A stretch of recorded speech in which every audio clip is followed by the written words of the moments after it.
Bien, Michel. Subversion massive ces temps-ci de déclarations agressives, décalées, surréalistes, mensongères de notre président Macron à l'international. L'international dont il a sorti la France en quelques années de façon spectaculaire. Un international dont il reste constitutionnellement le maître et dont il fait sa planche de salut. Alors, trois exemples parmi beaucoup d'autres, trois exemples de phrases intempestives et inappropriées. À Trump, ne vous mêlez pas de la politique étrangère de l'Iran. On croit rêver. On peut traduire, laissez-les finaliser tranquillement leur programme nucléaire. À Poutine, alors que les négociations semblent s'amorcer, alors que ça sera très sensible, difficile, alors qu'il s'agit de diplomatie profonde, pour le coup, et qui n'est même pas à la table de négociation, il déclare, donc à Poutine, que le déploiement des armées européennes en Ukraine ne le regarde pas et qu'il n'a pas à s'en mêler. Je crois même qu'il a dit qu'il n'a pas son mot à dire. Alors quand on gère une négociation, ou quand on aborde une négociation, ne pas dire à un adversaire, quel qu'il soit, vous n'avez pas votre mot à dire, bon, autant rester chez soi, finalement. Et l'Algérie peut-être le plus important. Donc après ces différentes sorties pour discréditer de façon quand même abrupte les velléités actuelles du gouvernement pour adopter une politique plus stricte envers un gouvernement algérien assez éloigné des critères démocratiques, il risque cette fois, pour le coup, la démission du ministre de l'Intérieur. Rien de moins. Et plus si affinité.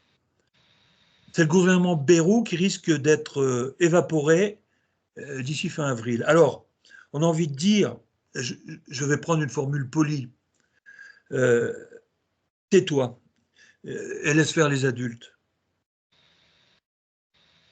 Vos visions sur tout ça, Michel, et particulièrement pour la dimension algérienne.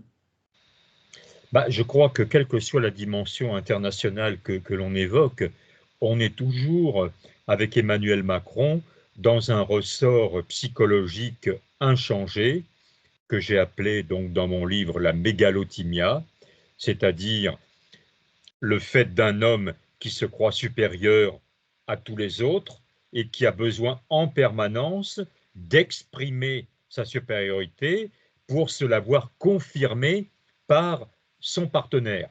Sauf que l'interlocuteur, hein, évidemment, ne peut pas rentrer dans ce jeu.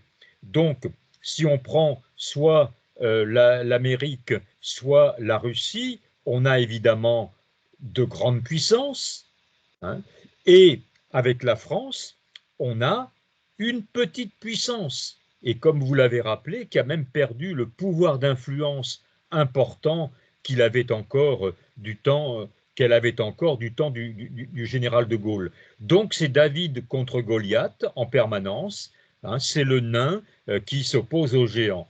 Alors, il est évident que ce bras de fer qui exprime de la part de M. Macron une volonté d'établir un rapport de force ne peut être qu'à son désavantage. Encore une fois, les États-Unis, la Russie sont de réelles grandes puissances qui n'ont que faire des leçons de morale ou des interdits prononcés par un petit d'Europe, car c'est à leurs yeux la manière dont ils perçoivent les pays européens.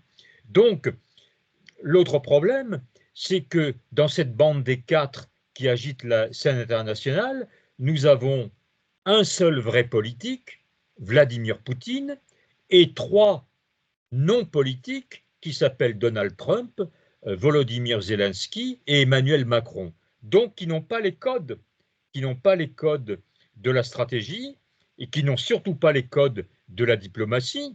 Bon, il est évident que euh, en diplomatie, il y a des choses qui se disent et d'autres qui ne se disent pas. Et les choses essentielles, d'ailleurs, Ne se disent pas. ne se disent pas, elles se concoctent dans la couille. Par exemple, quand effectivement Emmanuel Macron dit si un accord venait à être signé en Ukraine, que l'Ukraine redevienne un pays souverain et que ce pays demande l'assistance de troupes sur son territoire, hein, donc le grand dada d'Emmanuel Macron, eh bien, évidemment qu'on est dans quelque chose qui est parfaitement légitime. Légitime. Bon, sauf que d'abord, on n'en est pas encore là, hein, et qu'il est évident que ni la Russie, ni les États-Unis ne veulent voir des troupes européennes, même quelques petits milliers d'hommes, pour reprendre l'expression d'Emmanuel Macron, ils ne veulent pas voir de troupes sur le sol ukrainien. Voilà. Alors, pour l'Algérie, bien, on est aussi dans le domaine réservé du président, hein, qui, je le rappelle, a des compétences déjà constitutionnelles, hein. Mais pour le coup, Michel, pour l'Algérie, à la différence des deux autres, ça implique une dimension nationale importante.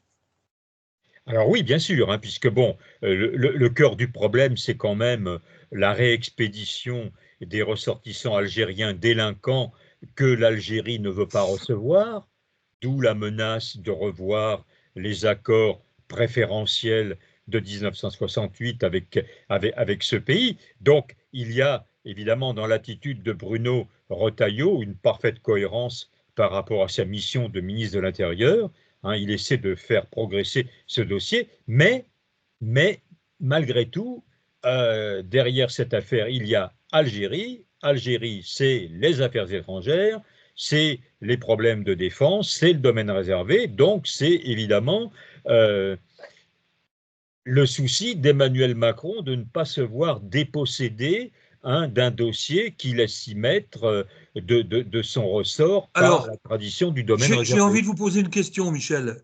Une question cruciale, du reste, pour l'avenir de ce pays, enfin l'avenir à court terme en tout cas. Euh, Vous qui avez analysé dans votre ouvrage la personnalité d'Emmanuel Macron, est-ce que vous pensez qu'il va céder par rapport à Bruno Retailleau? Parce que là, en fait, la formule est simple, hein, c'est lui ou Retailleau, en fait. Alors, évidemment, la psychologie d'Emmanuel Macron n'en fait pas un homme spontanément disposé à céder quoi que ce soit, hein. Au mieux, il feint de reculer et donc il joue la montre, comme l'on dit, hein, toujours avec ce souci d'être le maître des horloges, donc d'être le maître de la décision. Donc, bon, je ne suis pas certain que dans l'esprit d'Emmanuel Macron, l'Algérie soit prioritaire dans son esprit, hein, puisqu'encore une fois, son vœu probablement secret, mais qui évidemment apparaît de plus en plus d'une grande limpidité, c'est de devenir le leader de l'Europe, Bien sûr. après son temps présidentiel, de devenir le véritable chef de l'Union européenne. D'où toutes ces gesticulations, manipulations, provocations dont il se croit autorisé, voilà, qui est une manière aussi d'occuper le terrain, déjà le terrain sémantique, qui pour lui est probablement aussi important que le terrain militaire. Voilà. Donc, il pousse ses pions, voilà. Il se pose évidemment en leader, voilà, mais oubliant que on ne donne pas des leçons de morale au président des États-Unis ni au président de la Fédération de Russie, et a fortiori, on ne leur donne pas d'ordre non plus, hein, d'ordre non plus, hein, parce que cette affaire de l'Ukraine, c'est quand même essentiellement l'affaire de la Russie et des États-Unis, à peine celle de l'Ukraine, hein, et probablement dans l'esprit des deux grands, pas beaucoup celle de l'Europe. Et on ne réduit pas un ministre de l'Intérieur à l'impuissance. Voilà, mais encore une fois, vous savez, dans cette affaire, ce qui est assez attristant, c'est que chacun pousse ses pions en fonction de quoi? En fonction de l'échéance présidentielle. Donc, le souci de Bruno Retailleau, c'est de rester le candidat potentiellement le plus crédible. Voilà. Donc, sauf à savoir si c'est en étant ministre de l'Intérieur devenant impuissant ou si c'est en se retirant. Voilà. Mais le retrait, à mon avis, serait quand même largement conditionné par cette perspective de l'échéance présidentielle. Quant à Emmanuel Macron, qui ne peut théoriquement pas se représenter pour un troisième mandat consécutif, bah, le but c'est de durer. Le but, c'est de durer, c'est de rester maître, de reprendre la main. Hein. Donc, évidemment, à ceux et celles qui croiraient encore qu'une démission est possible, hein, bah, évidemment, les faits démontrent absolument, absolument le contraire. Emmanuel Macron ne se retirera pas et ne cédera rien. Donc, il fera quelques petits pas de travers ou quelques petits pas en arrière par rapport peut-être à Bruno Retailleau, sauf peut-être à trouver un modus vivendi et à trouver un accord avec le ministre de l'Intérieur. C'est pas non plus impossible qu'ils arrivent à s'entendre sur une ligne de conduite qui satisferait et l'un et l'autre. Je ne vous cache pas, Michel, que pour ma part, je pense plus pour l'option, dans les 3 options que vous avez proposées, l'option de Retailleau contraint à la démission pour impuissance manifeste, compte tenu de sa volonté de se présenter en 2027. Ça paraît Voilà. évident, parce qu'il y a le Rassemblement national aux aguets, et il ne peut pas se permettre la moindre incartade à ce niveau, c'est évident. Voilà, et n'oublions pas tout de même le Premier ministre François Bayrou, qui n'est pas non plus en très bonne posture, hein, d'autant qu'il vient de rappeler qu'il ne bougerait pas sur l'âge de la retraite à 64 ans, ce qui va mettre évidemment en colère les oppositions de la radicalité de gauche et de la radicalité de droite, donc le RN et LFI. Donc peut-être que pour lui aussi, les jours sont comptés. Donc la question de Bruno Retailleau se posera peut-être même pas s'il n'y a plus de gouvernement d'ici quelques jours, voire quelques semaines. Allez, Michel, un pronostic Oh ben, un pronostic, moi je sur la pense durée de que vie du gouvernement Bayrou. oh, je pense qu'il ne passera pas l'été. Je pense qu'il ne passera pas l'été. Je pense même qu'il n'atteindra pas l'été. Oui, moi je suis d'accord avec ça. Je pense que fin avril, il va y avoir des places libres. Envoyer les CV. Et puis, on n'oubliera pas non plus, pour mémoire de notre ami Benedetti, Boualem Sansal, qui fait partie aussi du gros problème avec l'Algérie, dont personne au gouvernement ne parle. C'est silence radio total. Voilà. Dont plus personne, beaucoup ne parle d'ailleurs. Donc plus personne, beaucoup ne parle. À part Arnaud Benedetti, justement. Bien, écoutez, Michel, pas mal de suspense en perspective. Les paris sont tenus, donc qui vivra verra, puis on va essayer de vivre jusque-là le mieux possible.